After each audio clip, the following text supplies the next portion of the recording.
ബിസ്മില്ലാഹിർ റഹ്മാനിർ റഹീം.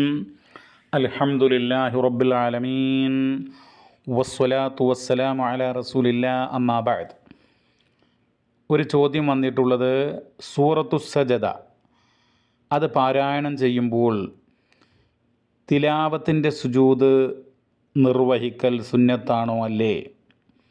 അത് നമസ്കാരത്തിലാണെങ്കിലും നമസ്കാരത്തിന് പുറമേയാണെങ്കിലും വെള്ളിയാഴ്ച ഫജ്ർ നമസ്കാരത്തിന്, വെള്ളിയാഴ്ച സുബഹ് നമസ്കാരത്തിന് ഒന്നാമത്തെ റക്അത്തിൽ സൂറത്തുസ്സജദയും രണ്ടാമത്തേതിൽ സൂറത്തുൽ ഇൻസാനും പ്രവാചകൻ പാരായണം ചെയ്തിരുന്നുവല്ലോ. അപ്പോൾ അങ്ങനെ ഫജ്ർ നമസ്കരിക്കുമ്പോൾ ആ നമസ്കാരത്തിലും ഇനി നമസ്കാരത്തിന് പുറമെ സൂറത്തുസ്സജദ പാരായണം ചെയ്യുമ്പോൾ അതിലും തിലാവത്തിൻ്റെ സുജൂദുണ്ടോ എന്നുള്ളതാണ്.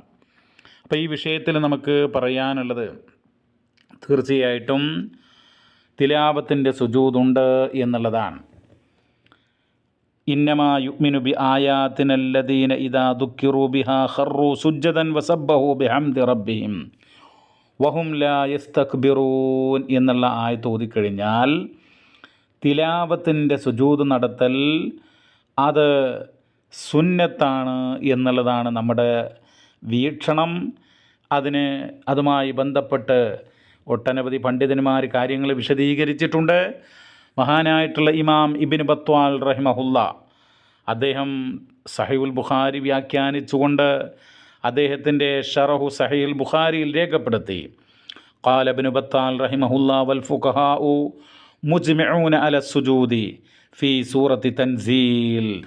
അലിഫ് ലാം മീം തൻസീൽ എന്ന് പറയുന്ന സൂറത്തുസ്സജദ, ആ സൂറത്തുസ്സജദയിൽ തിലാവത്തിൻ്റെ സുജൂദുണ്ട് എന്നുള്ള വിഷയത്തിൽ പണ്ഡിതന്മാർ ഏകോപിച്ചിട്ടുണ്ട്, ഇജ്മാ നടത്തിയിട്ടുണ്ട്. കാര്യങ്ങൾ വ്യക്തമായി കാണുമെന്ന് കരുതുന്നു. അല്ലാഹു അഅലം വസല്ലല്ലാഹു വസല്ലമ അലാ നബീന മുഹമ്മദ് വൽഹംദുലില്ലാഹി റബ്ബിൽ ആലമീൻ.